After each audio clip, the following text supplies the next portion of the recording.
Assalamu alaikum. Some brief facts on Prophet Muhammad Wasallam's life. His father passed away 2 months before the birth of Prophet Muhammad Wasallam.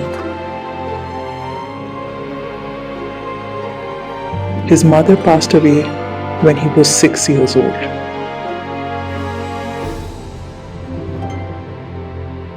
Prophet Muhammad Wasallam's upbringing was handled by his grandfather Abdul Muttalib.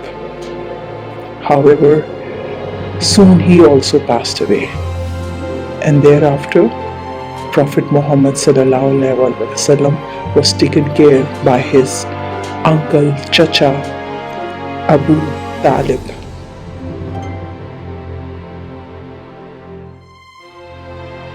He used to travel with his uncle to Basra for business deals, though he was very young, but he started learning business tactics.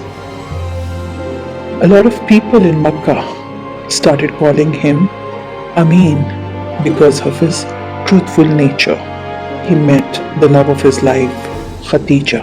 She was a beautiful woman. She was a widow, but still had a lot of proposals from good families.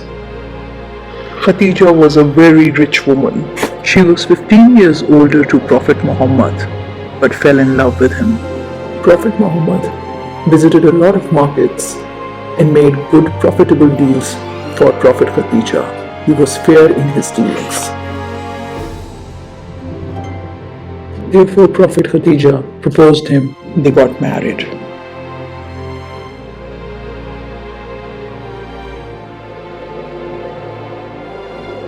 At the age of 40, Prophet Muhammad received his first revelation at the cave of Hira through angel Jibreel.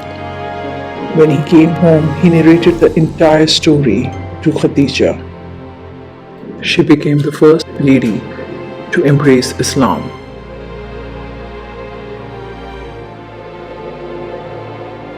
Thereafter, Prophet Muhammad kept receiving revelations through angel Jibreel from Allah. And then Prophet Muhammad started giving the messages of Allah to the people of Makkah.